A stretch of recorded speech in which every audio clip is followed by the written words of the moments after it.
Um, we can just, I mean, if we have any honorable mentions on them, do you have any? I mean, they were all decent fights, honestly. This one was. Yeah, a couple finishes. That was a decision. I thought that was a good win for Miranda Maverick. Danny Barlow, that Josh was Quinlan he looked good. pretty nasty knockout. Kind of wasn't really like he never went to sleep. He kind of just got beat up, and Herzog was, I think it was Herzog, kind of let it go for a minute. That was a nasty one. That was a real nasty one. That boy had mailman calves. You see that boy? He had postman calves on him, dude. Rogerio de Lima got the leg kick Yeah, but TKO. that's freaking. Kind of just chewed his fucking leg up. You hate that it was the brother though, accepted on a day's notice. Yeah, I mean, hey man, that calf. It doesn't matter how many fucking days. You know what I mean? You can't prepare for that. You know, but I mean, it is what it is. But yeah, I hate to see Top have to go out like that. But yeah, that was a nasty one. So that got fight of the night. Let's talk about it. What was your fight of the night? What would you give fight of the night to? Would you give that? No, I give it to. I thought it was the co-main. I thought it was co-main. Now I understand why they how you could see it. This was not a bad fight at all. It was a really good fight, and it was a more dynamic fight across mixed martial arts. You saw exchanges on the feet and on the ground, but it felt like a fight where there was more so somebody in the driver's seat with Lemos. I mean, for sure Mackenzie had her moments. I don't know. It just kind of felt like fight of the night was a little. I felt like, dude.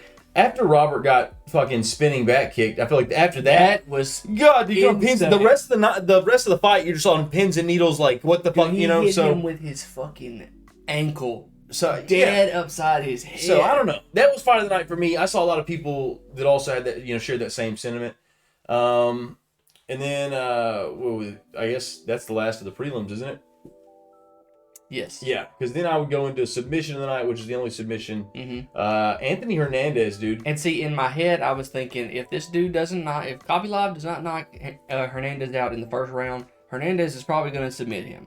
I went Kopylov because I was hoping that out of all those first round finishes and all that, that he would knock him out. But I mean, you just can't sleep on that man, Hernandez. Hey, dude, Kopylov looked good. He didn't get run through. I don't feel like he got exposed because I saw somebody saying Hernandez derailed another hype train, and I was like, oh, the dude was a hype train, or that he got derailed necessarily. He definitely wasn't. But dude, this just is another fucking just another stamp on Anthony Hernandez. In my opinion, dude, give him a fight night main event. I want to see that motherfucker for 5 rounds, dude, because he ends up, you know what I mean, he has this Iron Man kind of quality to him, right? Where I feel like over 5 rounds he does the same exact shit, So neither guy was ranked. Doesn't look like coming into it. I don't think so. Yeah, dude, give Anthony Hernandez. Let's pull the rankings up real quick because I would love to see. He's just got a fun style to match. What is that? Fuck, that's 70. Is that 85? Shit, go back. I want to say it was 70. Come on, going back. Middleweight, yeah, 85. Okay.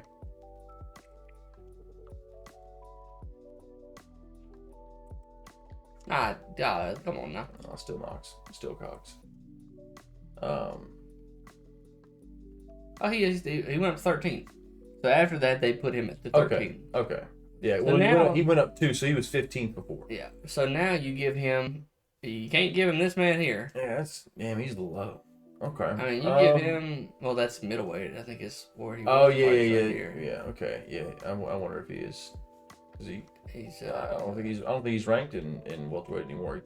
He didn't make that weight for the. The last time he tried it. Dude, Hermansson's kind of on his little back and forth. You give him somebody like Hermansson who just got the dub. How you got 9-9, 8-9-9? Yes. Come on now, get your shit together. Come on, sort that. You gotta sort that out. So I mean, you give Paul Craig. Has Craig got a fight right now? I don't think so. I don't know. You gonna go or what we doing? What's happening? No, No. I just lost. Hey, and that's it. Yeah. So, because I know he was kind of between weight classes for a minute. Is he settled on 85? Is that kind of what we're seeing? Correct. That's what I would say. Yeah. So if he just lost, where's Brendan Allen ranked? Okay, young Brendan Allen. All right, seeing him make a little comeback. Yeah, dude. Honestly, I would fucking TBA. That's the fight to make. You can give him Nasruddin. I don't want to hear none of that now, dude. Thinking about him and Paul Craig wrestling on the floor makes me move, dude. What the fuck? Yeah, 5-round fight night main event, dude. Paul Craig, Anthony Hernandez are right beside each other in the rankings. That makes a ton of sense, dude. That makes a ton of sense. 5 rounds. Fuck yeah. And I think Anthony Hernandez. But if you didn't want to go there, both of these just had fights. He had a fight last week? Yeah. And he had a fight this week, so you give them about the same time. Yeah, that'd be interesting. That'd be interesting for sure. And I think that Imavov presents for sure a different set of difficulties and challenges for Hernandez. Paul Craig is a grappler in his own right. That would be interesting to see how both guys even approach that. Do they go to the ground, or do they? Because they will both stand and throw. They will both stand and chunk fucking bones too. So they could end up. We could have a 5-round. Either way that goes. Because sometimes you'll see grapplers will make stand up wars. So it's hard to win because when they start picking fights, they don't usually pick wrestler versus wrestler. They pick wrestler versus striker. Yeah, I don't know, man, but both those guys are such dynamic grapplers. You know what I mean? You'll never hear somebody say Paul Craig or Anthony Hernandez are like a lay and pray, hold you down kind of dude. You know what I mean? Those guys are coming to collect your fucking neck, your arm, your leg, something. So, I mean, Paul Craig got that nasty finish over Jamal Hill where he had him in the triangle. His arms just flopping. Both arms are in. It was such a fucking... I mean, that dude's vicious. So, that for me, if anything else happens, I'm going to quit watching. Check out any of these other ones. Is there any other one we want to talk about? I don't think so. I think I'm straight. Merab just kind of gave him the business. I'll be honest. A little bit, dude. Cejudo looked really good in round 1. Yeah. I really hate that this was only a 3-rounder. God, I wanted it for 5. But honestly, after watching what it was for 3. Didn't need it for 5. Yeah. Because it would not have gotten it. The only question over 5 is does Merab end up finishing Cejudo? And I think that I don't know. I mean, Cejudo really wasn't really what's crazy is he had clipped Merab a couple times. That left hook. And it's like, okay, if we went 5 and Merab got let's say Henry was able to stop some of the takedowns. He adjusted, was able to stop some, and then he caught him again. But was he able to stay? Because look at I want to say the numbers. I think Merab took him down 6 times, brother. That is an average of two a round. You know? What's going on here? What the fuck is happening?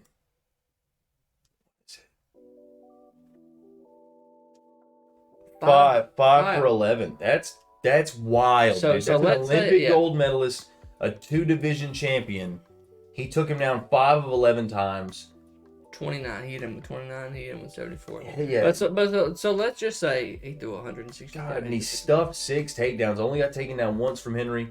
I mean, that's just impressive, dude. I mean, the first round, Henry had him. He clipped him with the left. I gave him round 1, but dude, after that, it was just kind of all Merab downhill. Right. So I wonder, does Henry start to defend the takedowns? Does a second wind kick in? I mean, you got to wonder, dude. At the same time, you sat for fucking, what was it, 2 years, 3? I mean, you sat a considerable amount of your prime years. You know what I mean? So it's kind of like shit happens. Father Time's undefeated, and now he's like, oh, now I get Sean. Dana's apparently said he gets the title fight. Yeah, Merab goes. I believe Sean.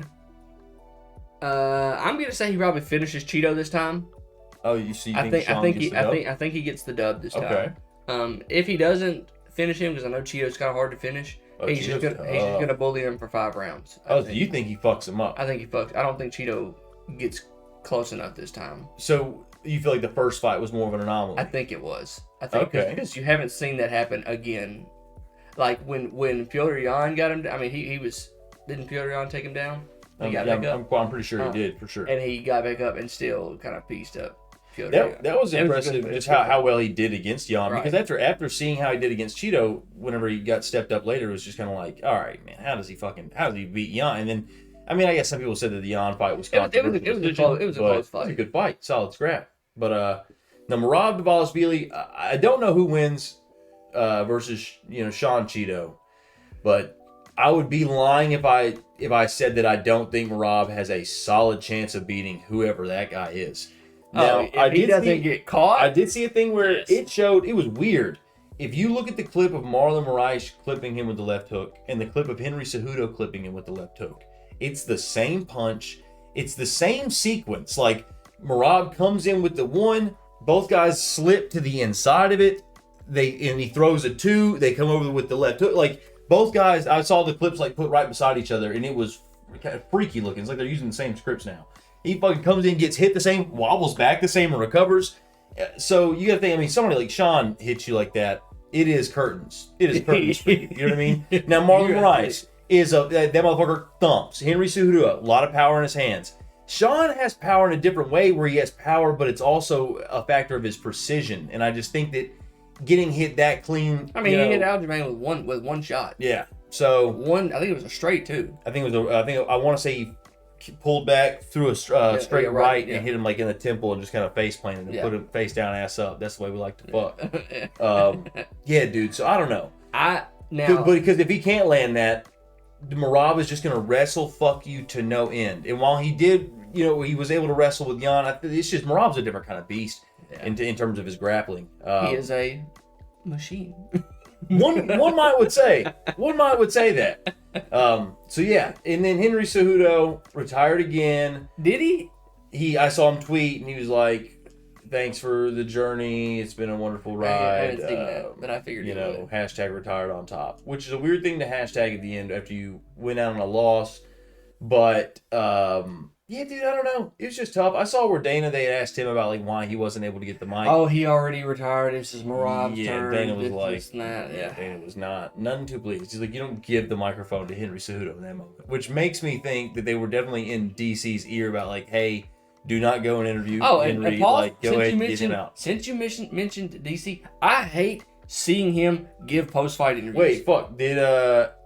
Was he the one that gave the interviews? Was he? I don't know. Hold on, no, that would have been Rogie, if I'm not mistaken, right? Yeah, Rogan, because I think it was Rogan, Bisping, and Anik. Yes. I could be wrong. But because you mentioned DC, I hate his post-fight. He does not let anybody talk on the mic ever. He just pulls it back and walks away. Oh, you mean like doesn't let them grab the mic? Like you're not allowed to give the mic up in an interview situation.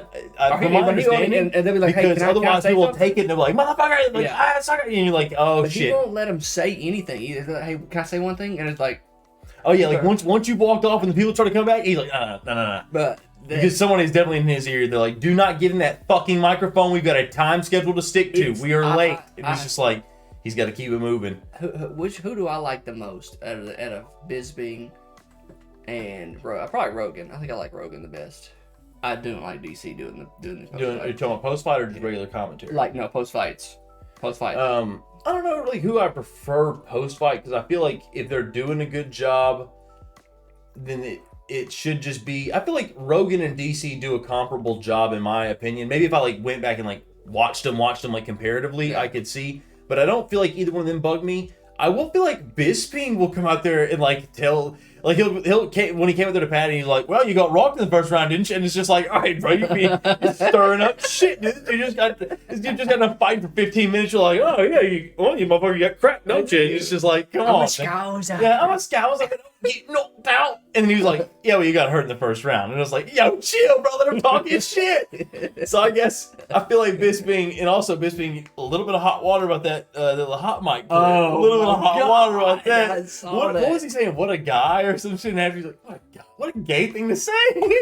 Oh, bro, people are not happy that he said that. That was not me saying that. I would never say that. That was Michael Bisping that said that, for the record. Yeah, in some hot water, dude. I didn't even see it at first. I kept seeing him pop up, and I was like, why does he keep popping up? I didn't watch the post fight because when I didn't see it live either. Yeah, I was watching the fight and I saw what happened with Volk and everything, but I didn't see it. And then I just seen the clip. I seen Michael Bisping's face popping up all over my social media. I'm like, why is he popping up? And I finally listened to it. I was like, oh, they caught him smiling. He waited. He said what he had to do, and he waited a second. And you'd think they turned the freaking camera off after that long, and then they were just like, that's so really. They hemmed him up, dude. They hemmed him up. He don't care. No, I don't think. Yeah, because when I saw it, that's the caption I saw was like Michael Bisping makes homophobic slur, and I was like, what happened? And I saw slur, and I was like, oh, he must have dropped the F-bomb. Yeah. And then he just said the G-bomb, which doesn't feel like a slur. It feels like a way to describe something, but he described it the wrong way. You know what I mean? So, yeah, I think Dana's going to fire him probably, dude. Dana's going to fire him? He better not. Dana gets in the wall. No, and Dana, the thing is, Dana doesn't care. He says people say what they want. Yeah, Dana doesn't give a shit. But I mean, and see now, so Sean says I really get to pick. So now he's thinking, I have Merab, I have Ilya, and then he said somebody else. I can't remember who else he said. I think Ilya said he would drop down, or Sean said I would go up and fight Ilya. He said Ilya scares me. That's a fight that I think I want. Okay, well I didn't hear it. If he prefaced it with it being a scary fight that he wants to like push himself, I thought he was talking some shit like, oh, now that Volk's out of the way, I can go up to like 45 and do something. He said one other person. I can't remember who else he said. He might have said he might have said Aljo or something. I don't even know. I mean, I don't know. For me, the champ thing like doesn't bug me. Like some people are real hardcore about it, and they get mad whenever divisions are held up for a long time. Now I think if you're gonna hold it up for like 2 years for you to try to put on some weight to move up to 45, vacate the belt, let Merab do his thing.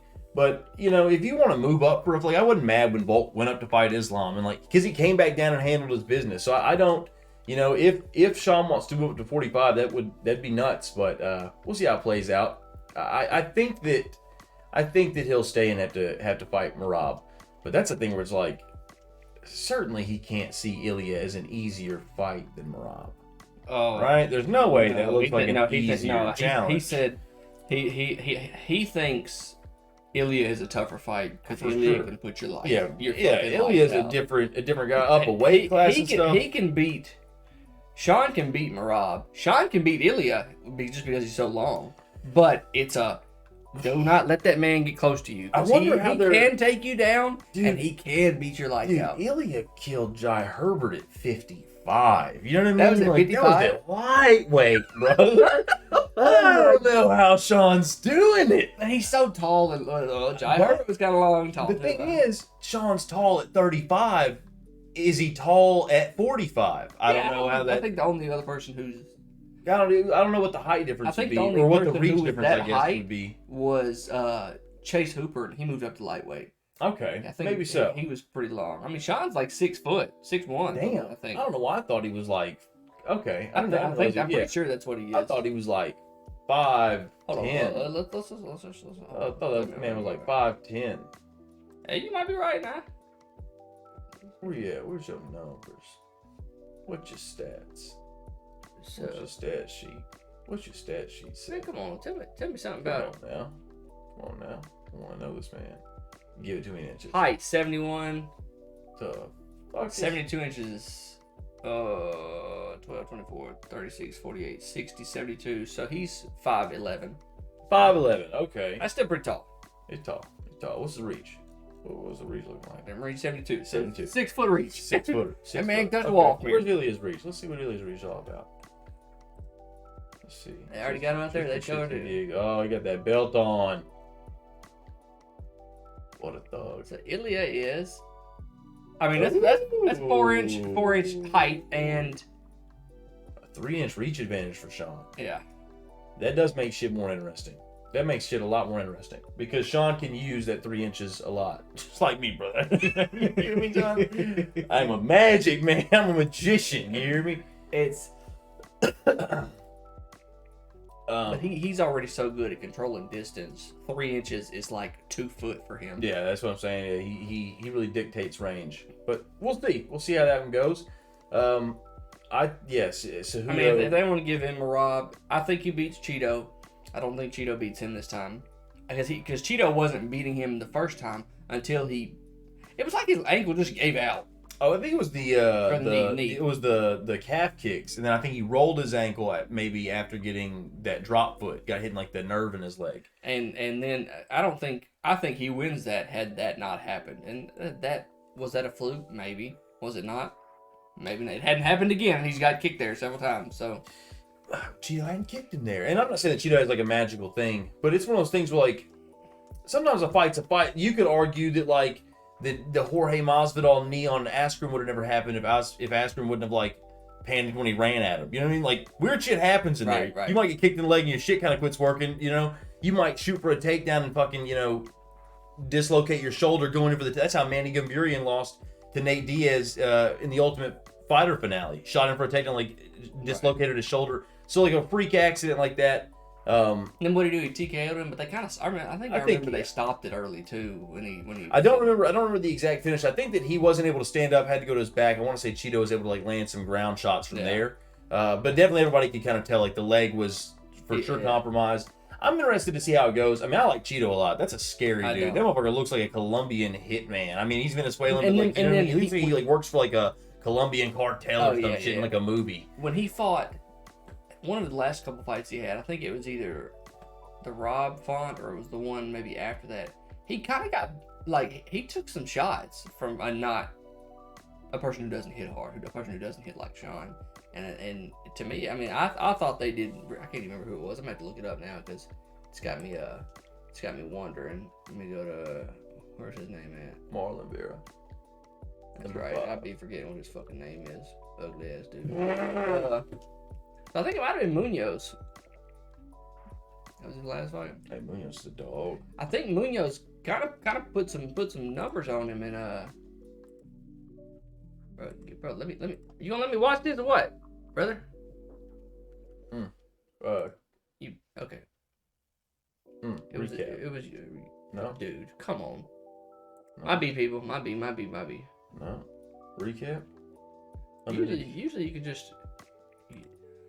I guess recap. Go on now. What is this? Okay. So I mean, 113. See, so I mean, he kind of gave it 113, 141. It was at least through like statistically. Yeah.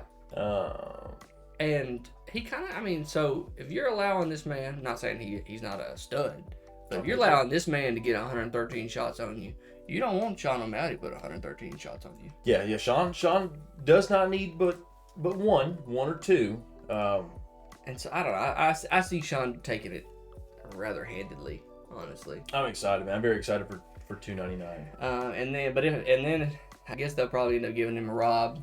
I think so. Yeah. Unless barring him moving up, it's got to be Rob. I want to say Dana like confirmed that it's post fight. God, and what we'll talk about Ilya in a minute, but Henry's done. He'll get the next title shot. That's on to the next, I guess. This one, I was really hoping that Jeff Neal was going to beat his head in the dirt, and he did very well. It was a very split decision. You could have gave it to Jeff.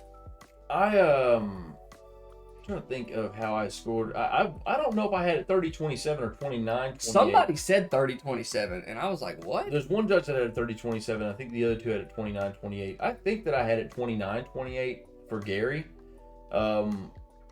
I don't know. I didn't think it was like just the funnest fight. It was just I thought that Jeff Neal was gonna make it uglier, and I guess to a degree he did kind of, but I really thought that maybe he would get inside and maybe try to clinch him up, throw, punch off the break, do things like that. Ian was so good at trying to just keep his range. He stayed on his back foot, stayed circling around, throwing those knees up the middle that really kind of kept Jeff guessing about how close he could get.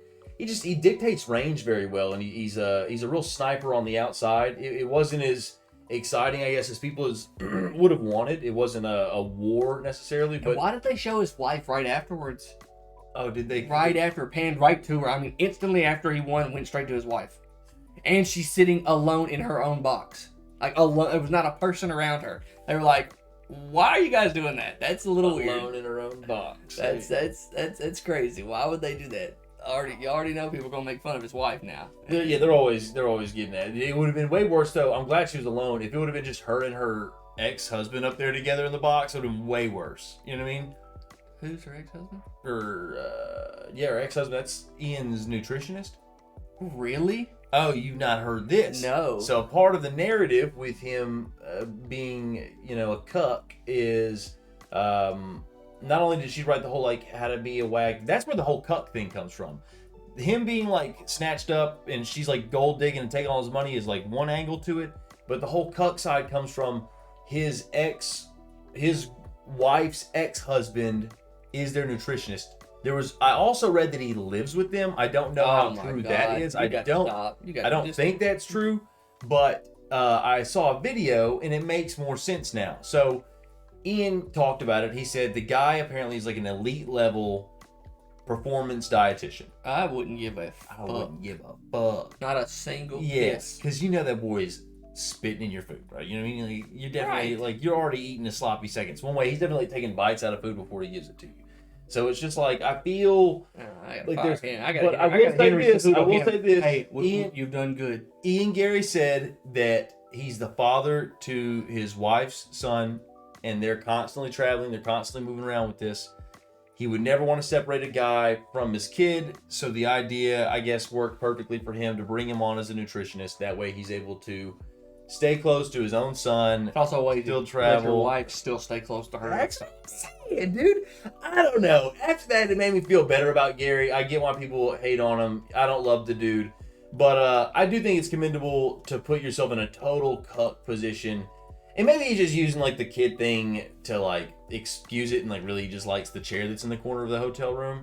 But I think that, I don't know, it just made me be like, you know what, okay, take the hate. You're doing it for the little guy. I don't even know. Is it Gary's? Does Gary have a kid with her, or is the only kid they have? I thought Gary just had a new kid, a new baby. Like yeah, and they have a child, but she has a little boy. Yeah. I don't know. That's tough, but yeah, he's the nutritionist. Now I also read that he put him on a vegan diet. Don't know if that's true. That's because the only meat that's getting ate is his from from Gary's wife. Oh man, how to be a wag. That's crazy. I couldn't do it. Sorry about it. You good? Hey, you better move with us. I'll give you some money. You can move and live in your own place, but you're not. Yeah. You're not my nutritionist. No sir. Yeah, you're not gonna like put shit on my plate. You know what I mean? Like that's a problem. I don't know. So yeah, I mean, I guess on to the next one. Gary's number 10 going into that, or what? He'll take number 8 because Jeff was number 8. Yeah. You assume he's gonna slide up from there. Yeah. I don't know. Let's see what the rankings look like at welterweight. Oh, I can't wait to talk about the welterweight here in a minute. What the fuck am I doing? I don't know. No, it's just Leon. Yeah, I hate his ugly ass face. So they put him at number 6. Oh, you jumped over Sean Brady? Oh well, Sean Brady did get knocked out against Bilal, so I guess. I mean, but Sean Brady just fought somebody else, and I thought he beat him. Didn't he? I want to say he ran. Click on. I don't know. Who did he just fight? Yeah, he beat Gastelum. He got him with a leg, or he like stepped over the head with the Kimura. That's weird that you can knock Brady down for beating a former champion, and then because he beat. I don't get it. Yeah, whatever. Colby Covington. That's the fight. That's the fight to make, because he's calling for it. I'm sure Colby would want that because Colby said he wanted Stephen Thompson. Yeah, I don't hate that fight. I'd rather see him fight Gary just because the shit way. I don't really care to see Colby Covington call Stephen Thompson a pedophile. I do care to see him call Ian Gary a cuck. You know what I mean? Like that is some shit talk I'm kind of here for. So, and then also like if Ian's able to beat Colby up for saying that stuff, then good on him. You know what I mean? That would look good. A lot of people hate Colby, so that really could make Ian a big fan favorite again. You know, like. Right. Just fighting the heel kind of makes you the face. So I think that's got to be the fight to make. And you could put that as a co-main on a big card on a pay-per-view. You could make that a fight night main event. It probably serves better though on a main card for a pay-per-view, I would say. Co-main event. Banger, absolute banger. I had it as fight of the night. I did too. I saw that there was a card that had 30-27 Whitaker. And I did not agree with Wild that at to all. me. Yes. I get that he was winning literally 4 minutes and 50 seconds of the round, but you ate that man's foot. You know what I mean? Like, and then you got put on Bambi legs. It was such a. Let me just Bro, he cracked him, son. I like the numbers. While they're not, I mean, less than 30 more significant strikes. He stopped a takedown, but Yeah, 95, I mean, the 67. damage was done to Whitaker. Yeah, yeah. Now sometimes certain dudes will wear damage better, certain dudes won't. You know, it's like there could be a factor It there. was a good. I mean, I really thought it was closer than a unanimous. I could have gave it split. I thought that Rob won. I did think he won. 2 and 3 pretty cleanly. I just gave round 1 to Costa just because you came the closest to stopping the fight. Literally, if there was 5 more seconds, we probably saw a knockout. Right. And that's why this got fight of the night for me, because I understand that maybe it was a bit of a chess match at times. They weren't just standing and throwing. It was more kind of like a tactical, but like they were still throwing down. Like both guys were still eating shots, throwing back. It was a fun fight. But especially after seeing Whitaker get rocked at the end of the first, the whole time I was having flashbacks of DDP. And I was just like, oh my God. I just kept seeing like Costa just bombing on him on the ground. And I was like, yo, it might happen. You know what I mean? You never know. So, yeah, that was fight of the night for me. Robert Whitaker got it done. It does make you wonder, though. I mean, not that getting rocked by Costa is like a fucking death note for you. You know what I mean? Not that like getting finished by DDP is either, but you get hurt by a guy that shouldn't have hurt you, shouldn't have beat you, and get finished in the second round. Then you fight a guy, comparable style, you get hurt really bad again in the first round against this guy. Is the age kind of starting to get to a spot where like the chin is not gone? He's still recovering, at least he did in this fight. But you know what I mean? If that would have happened in the middle of the round, that fight ends. And then you look at 2 back-to-back bad knockouts against guys that skill-wise you should have beat, and 2 years ago you would have fucked up. Versus it seems like now, I don't know. I would hate to see that, but no, I think this is gonna, in my opinion, this will be his last ditch effort to try and get up there. If he can fight for the belt one more time, if he loses, I think that's just it. Yeah, I don't see him having more than. And I don't know if he retires or if he just starts taking fights for cash. Well, for me, my thing is Whitaker needs one more to get a title shot. I don't feel like beating Costa, and I thought that if Costa would have beat Whitaker, he would have needed one more. I feel like both guys needed 2. I think the fight is Robert Whitaker versus that man, Shawn Strickland. Yes, I think I did see that. Yes. That is the fight to make. Make that a number 1 contenders fight. Go from there. I don't really know. I mean, I guess. But then we did see that it could be. Hamzat potentially Hamzat and Izzy.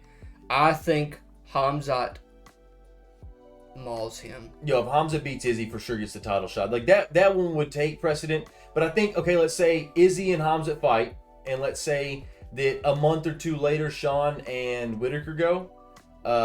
I don't think that the winner of Shawn versus Rob has to fight again. I think that they could just move up, fight the next, DDP versus. So do we know who he's fighting next? No, because there was rumors that he would be at UFC 300. There was rumors. Yeah. I think he'll fight, which is crazy because I actually thought that they would let Izzy fight him next. Yeah. From my understanding, it would either be Shawn or Izzy. But Izzy is on a loss. Yeah, and so you can't just say you lost and now you're gonna fight for the title. You got to give somebody that just won. You could argue that he gets it off of what he had done in the run that he put together in his resume. I argue against that just because that only works the first time. It only works when you lose to Pereira and then you get that immediate rematch and then you win, but then you lose again. It's just like, okay, now you've lost like 2 in your last 5 or like 2 in your last 4. And you lost to Strickland. Like handedly, he just no. It wasn't a good look optically. Like him rocking your shit at the beginning of the fight, and then like the end of the fight chasing you down and hollering. So, yeah, and then you're like, oh, I'm gonna be out for 7 years, and now that's why I think that Izzy versus Chimaev is fun. I think that if Izzy's able to deal with that wrestling challenge and win, I think that does propel him up to a title shot. Why they're gonna wait till June. That's kind of far off. Why can't you make that? Like it's February now. Why can't you make that April? See, I don't know because I didn't even see a because then you could do Shawn and like Robert. He would need about 3 months probably. Yeah, he's gonna need a little bit. I mean, he so then you could give him May. Give him about May, maybe June. Give him May, and then at the end of the year you would do DDP versus probably the winner of this one and Chimaev is what I'd say, I think. It's just so hard. It's so hard to match make because you also don't know when they're going where. So like if they're going to be in Brazil, they're going to clearly want to reserve Charles Oliveira for a card like that. They're going to want to bring certain people there. They're going to want to, if they have a UK card, they're going to want to reserve Aspinall. So even if it makes more sense to have him the month before, they're not going to fucking lose those ticket sales. They're going to have a main event that. So it is kind of weird how and people get hurt and shit gets moved around. And you have Ramadan. Dudes don't want to fight during that. So it's just, you have all these different... Chimaev hasn't lost. So I think his fight takes precedent to getting a title if he wins against Izzy. He hasn't lost yet. So if he beats Izzy, automatic title. Yeah, I think... We got to figure out what he's got going on right now. Who's he fighting next? Because it's weird for him to wait out. But it's... Honestly, think about it like this. If Sean's going to fight Rob, which I think that's... Okay, if Izzy's fighting Chimaev, the only other guy is Sean.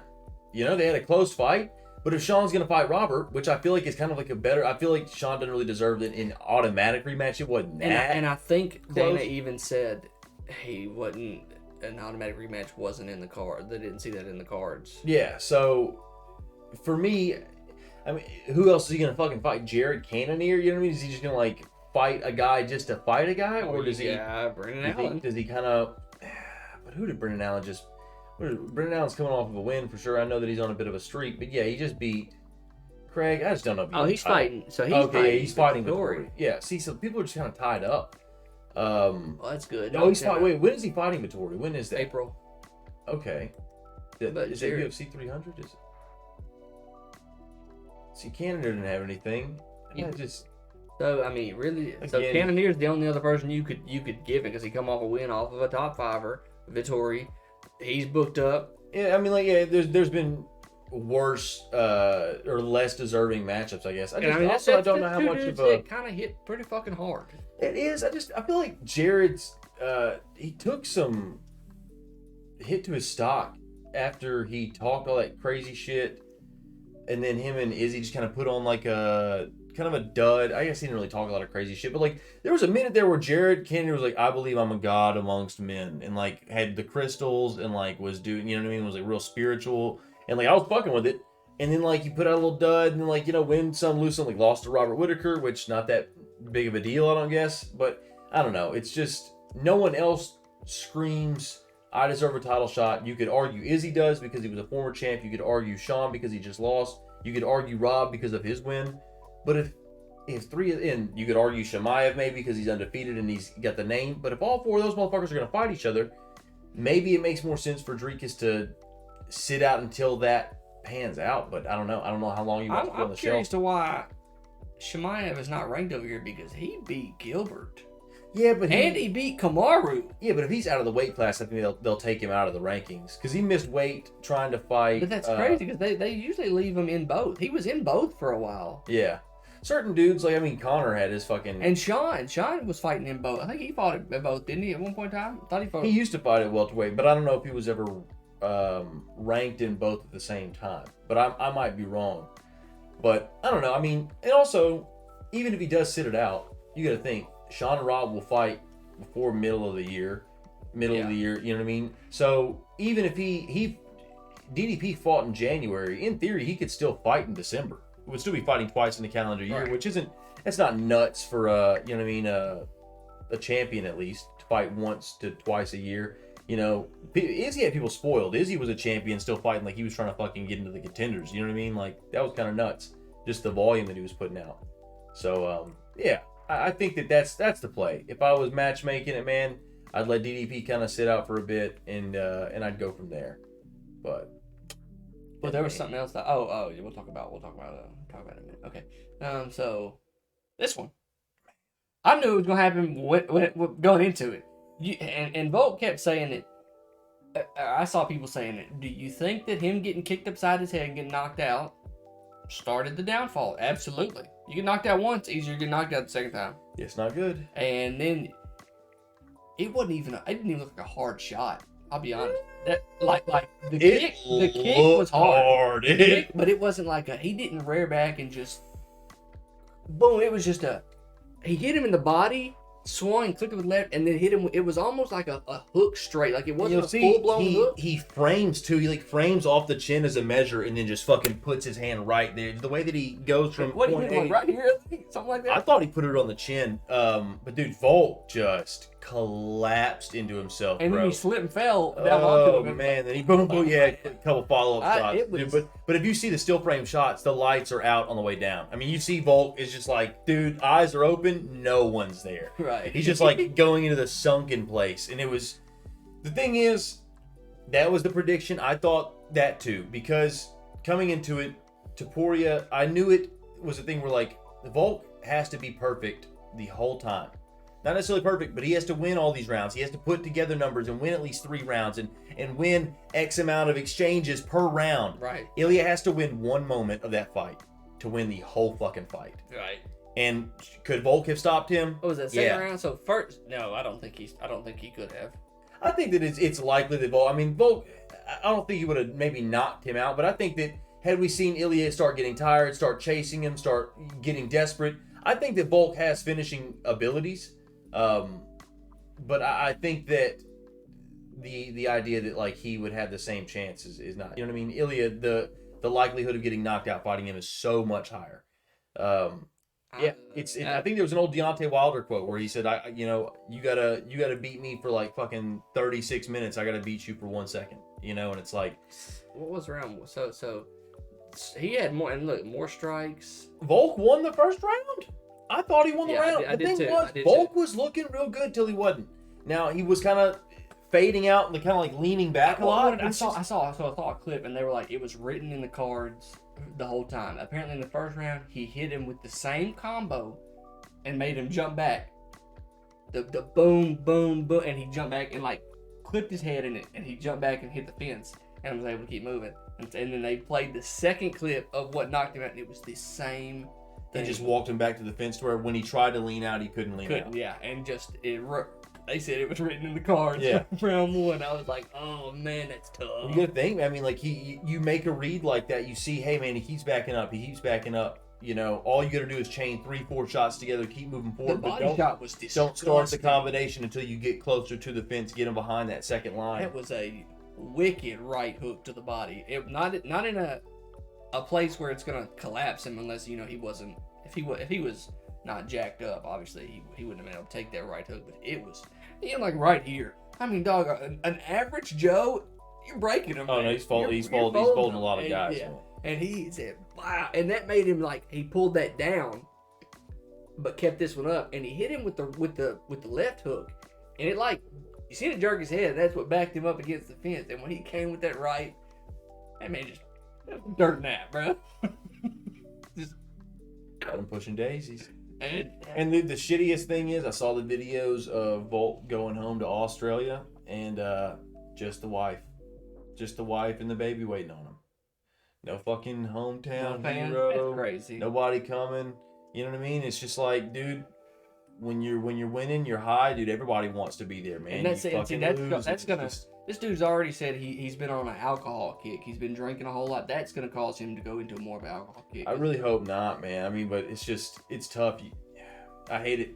It just felt shitty to see. You know, and maybe I was wrong. Maybe they had like another thing there. Maybe it's not at the airport. Maybe people wanted to respect his privacy and like kind of let him chill. True. You know, but I really hope that we don't see like downfall of Volk. But I just don't like, even from the fans' perspective, I hope we don't see a downfall in how great we remember Volkanovski. I mean, like we were just talking about this dude being pound for pound best. Right. Just right before he fought Islam, that was the argument: who's the better guy? And even after the first fight, some people were still saying, even though he lost, that he was the better pound for pound guy because technically he was the smaller guy coming in. Like, right. So, and now it's.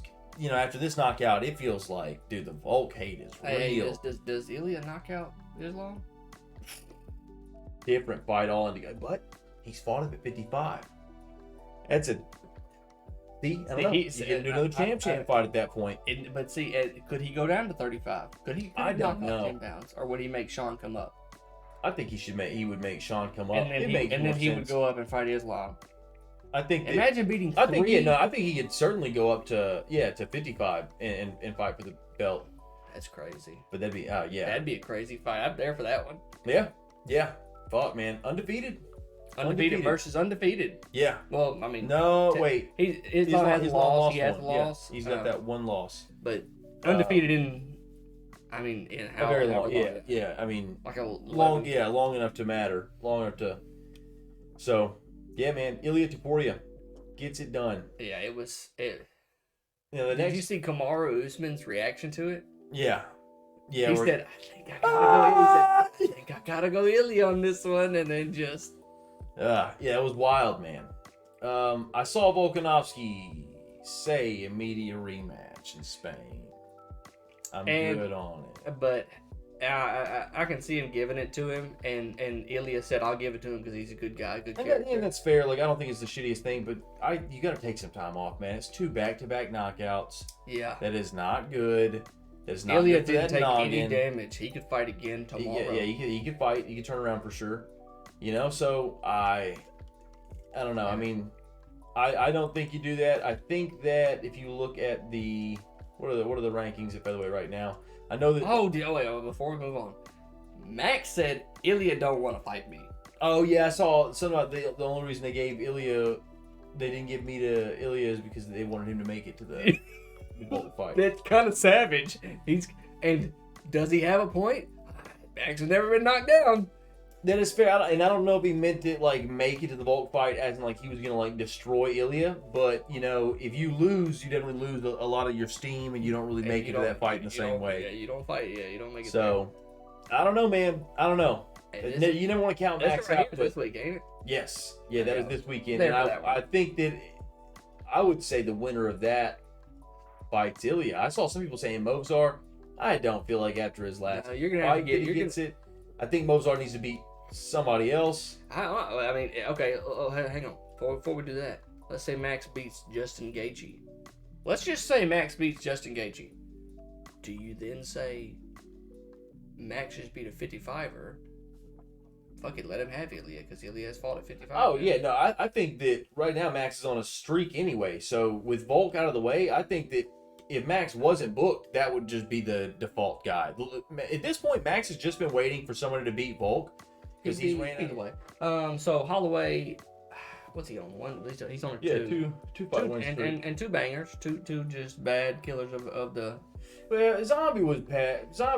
Dude, it was sad to see that one have to go out how he did, but he did it, man. UD and then KOT. So yeah, everybody's been wanting to see Max get it.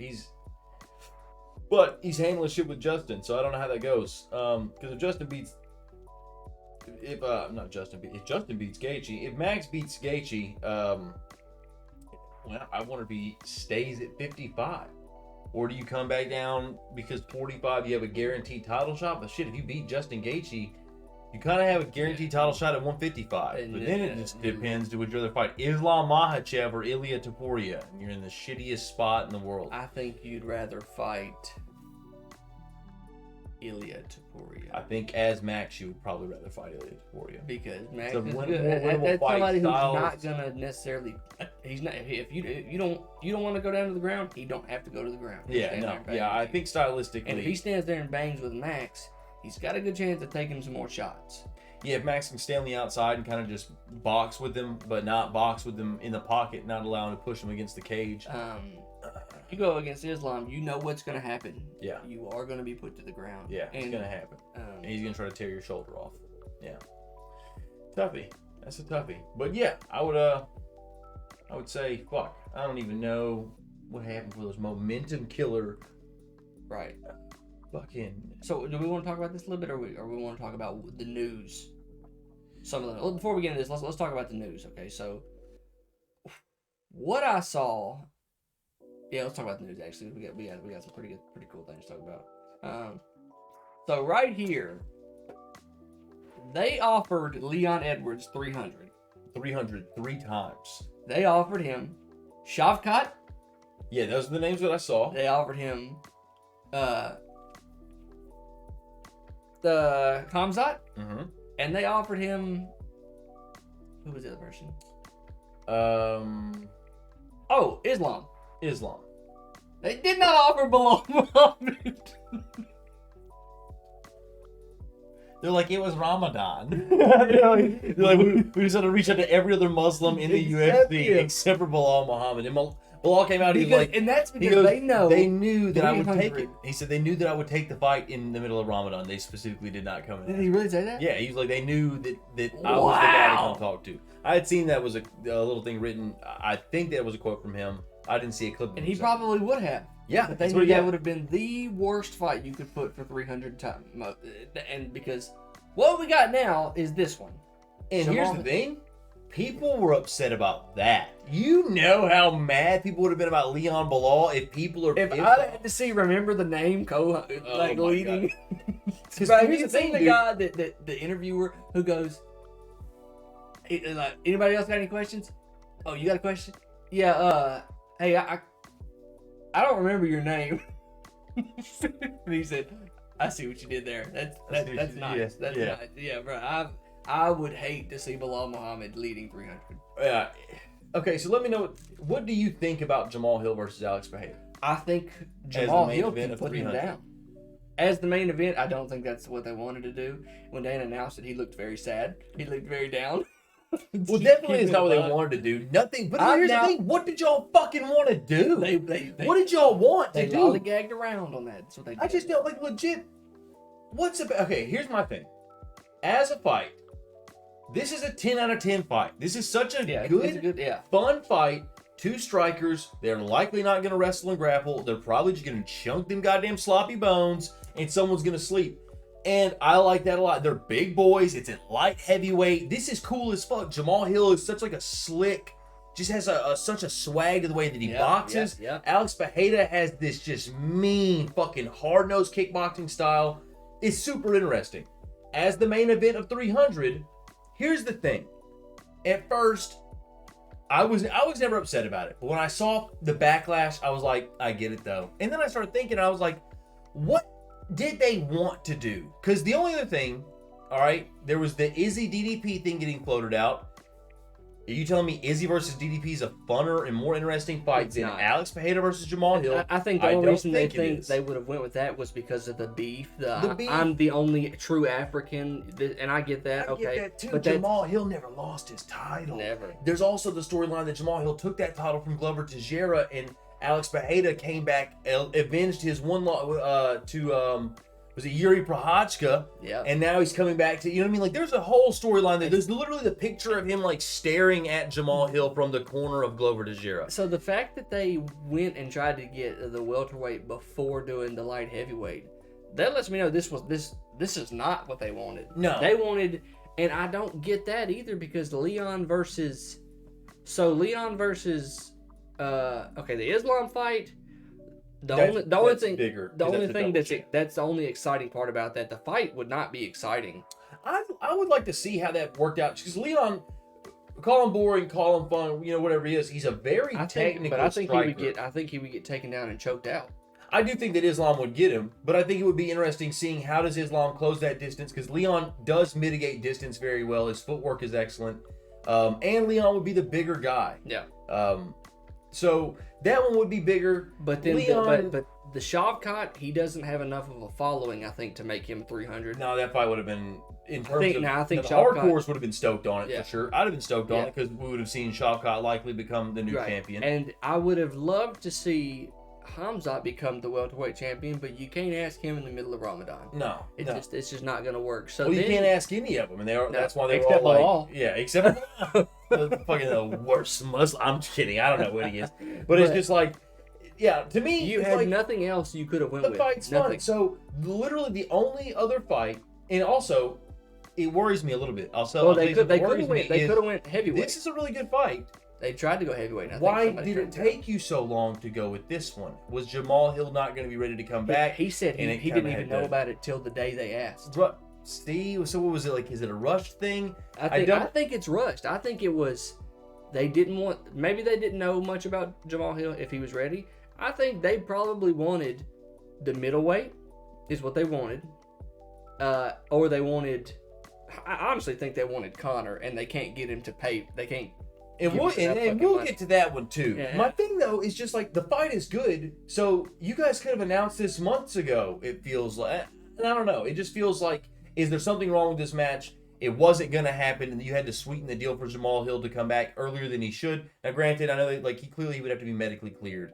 But you know the difference between being medically cleared and feeling right in the gym and feeling that bounce and feeling confident in it. So I don't know. I would hate for this fight to have an asterisk because somebody had to get paid a little extra to make this fight happen by a certain date. Because it's just weird the way that they waited so long. And I feel like the way y'all waited, you made people think that it was going to be Godzilla King Kong or something. And then this is what we got. Like, you would have thought we were going to get John Jones versus Stipe Miocic. Something like that. Or John Jones versus Tom Aspinall. All right, now I will say the Aspinall-John Jones fight I am more excited for, but Jones versus Stipe, I'm more excited for Alex Pereira versus Jamal Hill.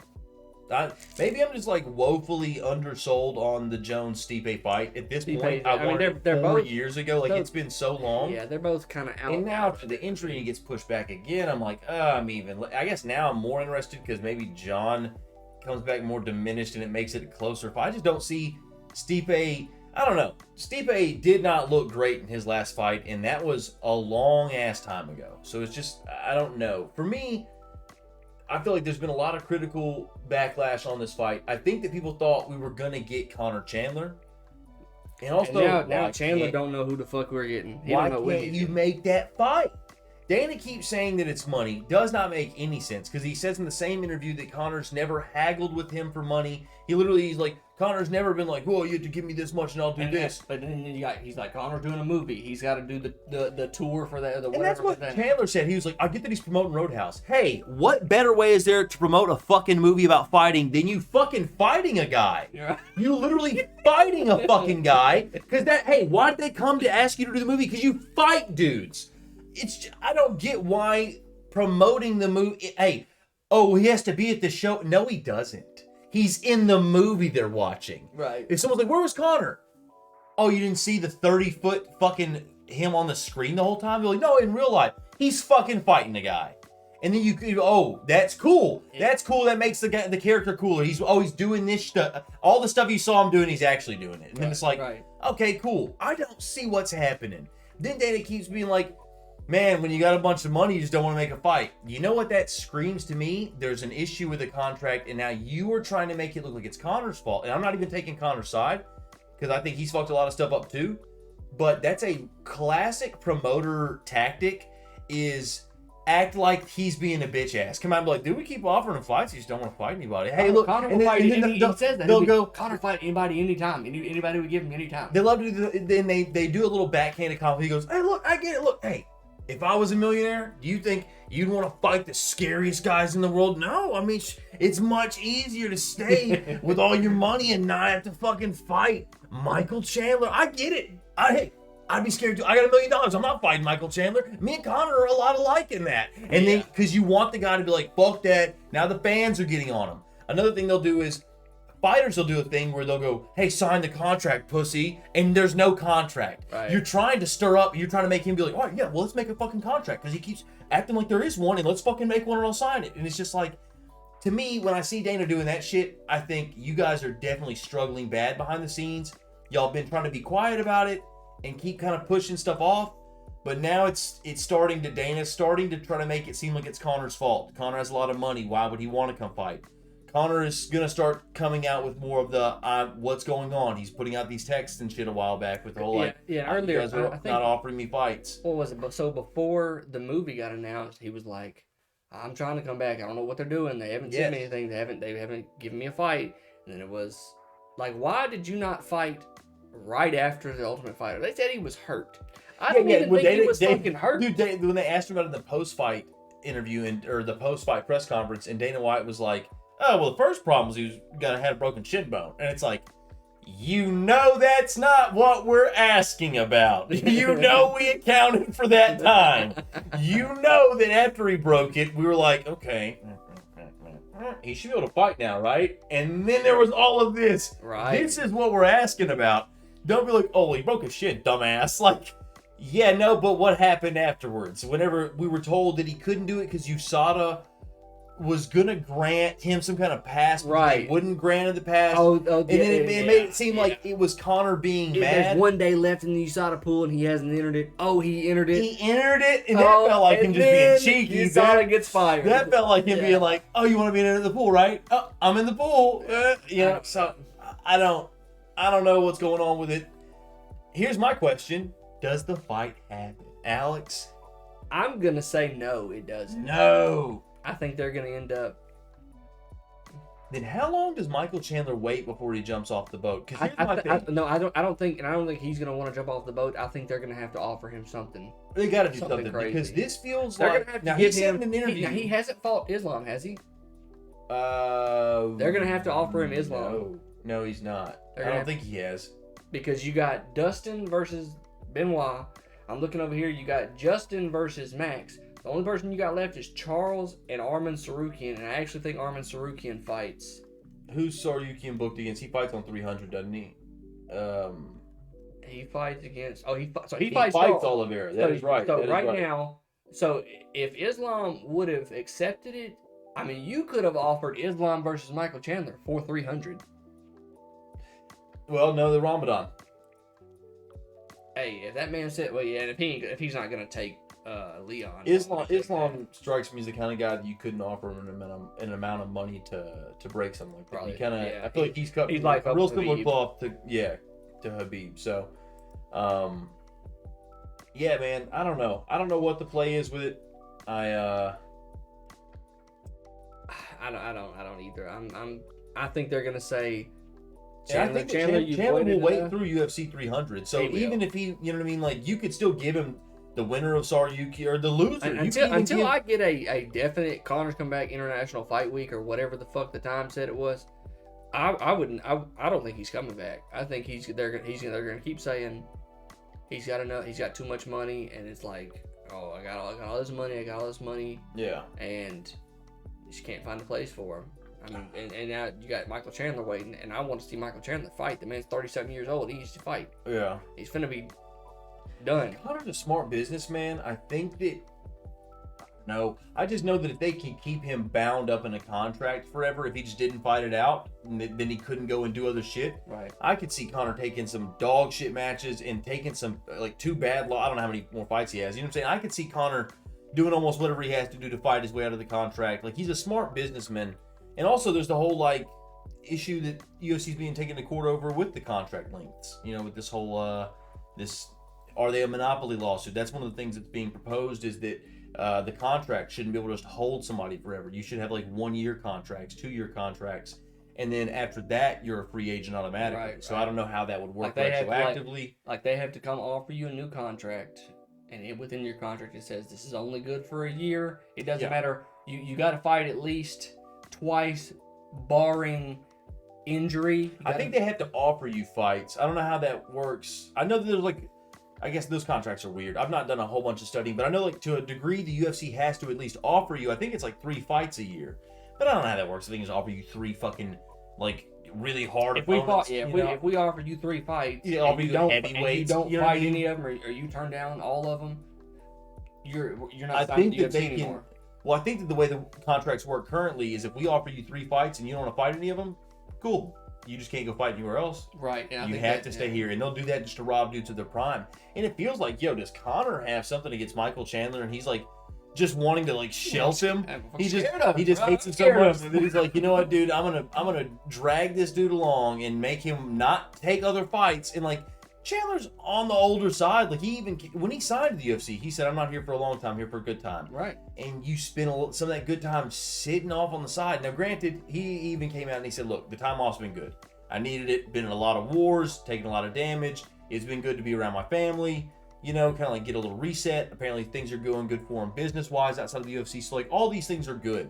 But still, just like thinking about this whole time that he sat out since the Ultimate Fighter, we could have had 2 Chandler fights by now. Yeah, you know what I mean? Like he could. His fights don't last long now. No, but it doesn't matter. We could have seen Chandler Gaethje 2 for the BMF belt or something. You know what I mean? We could have seen honestly, I mean, Chandler, you could have seen Chandler Oliveira again. You could have seen that for UFC 300. You could have seen you know Chandler. What I mean? Oh my God, you could have seen that for UFC 300. You know, like you could have seen Chandler Arman Saryukian. That's a bad motherfucker. Now you got Arman versus Oliveira, and I'm not mad about that one bit. So I'm just saying, like, I think Oliveira beats him. That I think so. Still a fun fight. It doesn't matter if Arman hurts Oliveira. If you don't knock him out cold, he's still gonna tangle you up. It's like fighting lightning, trying to fight that dude. He's a. I mean, Michael Chandler puts you to the floor. Yeah, fighting Michael Chandler is like fighting like a hammer. You know what I mean? It's getting thrown at you over and over again. You're just getting pelted with little mallets. And then he still chokes him out. Or no, he TKO'd him, but he balled on him that fucking left hook, dude. Hey, people forget that little Charlie Oliveira. Y'all forget Oliveira. He's got it. Was a fun time to be a fight fan. Fucking Oliveira just boom. Oh, he's done. And then no, he's not. And then the next round, boom. Oh, and it's just like Oliveira just stealing so many victories from like the jaws of death. What a fun guy. UFC 300's got me hard as a fucking rock, son. Yeah, it's and 299's not bad either. 299 is not bad. And so here's the thing, and I'm waiting for both fight cards to be fully announced, because I want to sit down and review both cards side by side. Because there was the whole argument of like 299's taking all the good fights. That's going to be the better card versus 300. There was, back and forth. It would be fun to really review the two of them. Dude, it's nuts. Great banger, son. Jesus Christ. Fuck. Okay. Yeah. Now we're not talking as much anymore. These are not bad fights. But so you got three that aren't. You got three that aren't top to bottom just fantastic, because the last three fights are. We don't know. I'm not saying that bad. From CJ McGraw, there's fun fight. Here up, literally, nothing. There's nothing but craziness. Certainly down deep into the prelims. Now 300, you can't find me a bad fight. I would love anybody to show me a bad fight on 300. There's not one. Not a bad fight. Not a bad fight. None of these fights are bad fights. They're all insane. I think they said this. At first, I saw this was going to be the opening. Brother, I have seen these fights shuffled in so many different goddamn orders. I'm not going to know until the day of who's fighting first. And here's the thing: it won't fucking matter who fights first. That's got to be first. No, brother. No. You let Jim Miller take the last prelim spot. Right, you let him do feature battle on 300 like a goddamn dog. Or you let him be. Because I think that I can see why you'd leave him off the main card, as stacked as it is. I think you would put him. I think you let Bo Nickel be the feature he's not. Neither one of these guys are ranked. I think you put him right here where Bobby Green's now ranked, and Jim Miller he'll be on three different 100, 200, 300. I think you put him right here, and just knock them down. Let him be the last prelim. That's what I'm saying. The feature prelim is the last prelim. I would let Bo Nickel and Cody do that. Oh, you want them to? Yes. Okay. And then do. I just feel like so they got all this hype. Wait, is that so? Is Aljo and Sterling? Is that or Aljo and Cater? Is that main card? I think it's main card. I'd say that's main card. I think it's. Oh, they don't have it split. They don't have it separated. No. That's weird. They don't know what the fuck they're doing. Yeah, they have no idea. That's the thing, though. This is the better card because you literally don't know what. 1, 2, 3, 4, 5, 6, 7, 8, 9, 10, 11, 12. That's not enough. You got to put more on there. You said there's one more fight they're making. He said they got one more to make, and that makes me think that we're gonna see a title fight. I think that it might be Leon. I think he wants to add another belt to it. I might be wrong, but it feels like if you announce the main event and then you're saying we still got one more. Right. It feels like that's a big one, but I might be wrong, But yeah, no, 300, no need to even really have that much of a breakdown on those two, because 300 is certainly the better card. Now, you could argue main card for main card. You could argue main event for main event. That's a different story, but card for card. That's the thing. I saw people like, what do you rate this card out of 10? And somebody was like, yo, this is at best an 8. They're like, people are overhyping it. And I'm like, hey, is the main event or the main card maybe an 8 out of 10? That's a debate we can have. That whole card top to bottom, bro, it's a 10. There's not a shitty fight on it. Kayla Harrison's on it.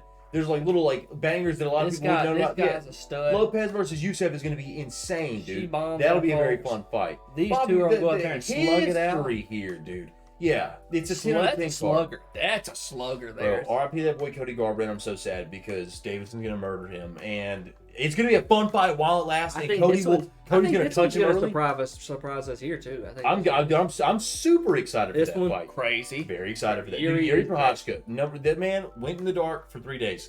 What's he gonna do? This one's gonna be fun. Very excited. And then that one's obviously gonna be fun. These two don't ever have a board fight.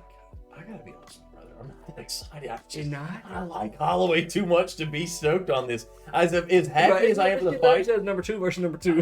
He just seeing Tony Ferguson, and I know that he's not Tony Ferguson, but Justin Gaethje has a way of doing people that won't fall down really dirty. Yes. And Max won't fall down. I just don't want to see that. We'll see. This one, I don't know. I haven't watched too many of this chick's fights. She's a little sleeper, man. It's one of those things where like a lot of people aren't as hyped to her, and she's been on a sneaky little string.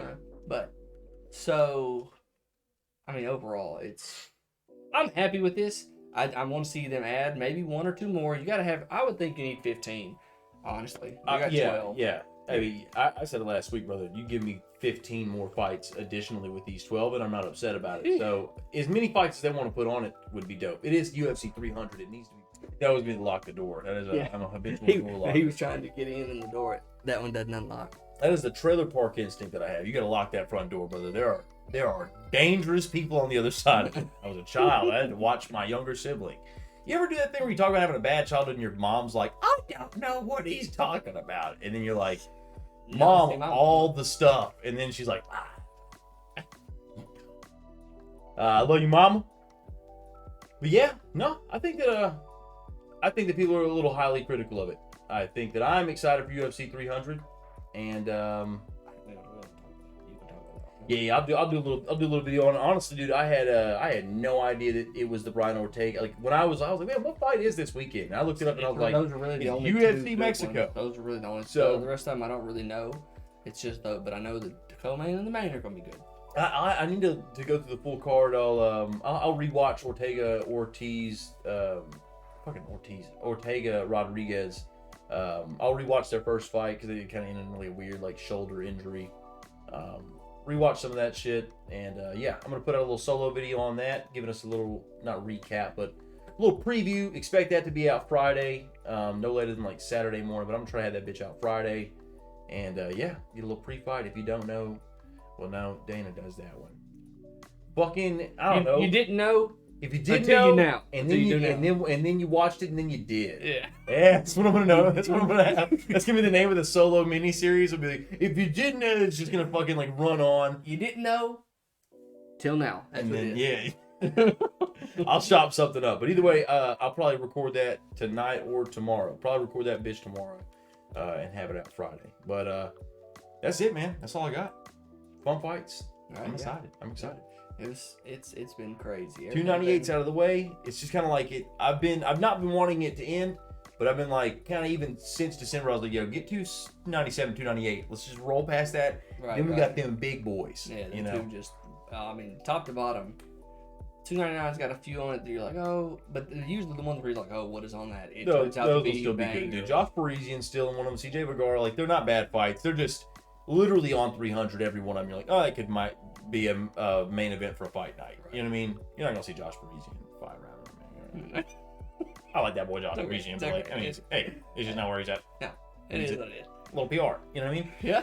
But, fuck yeah, man. I'm gonna go do a little research and get that video recorded.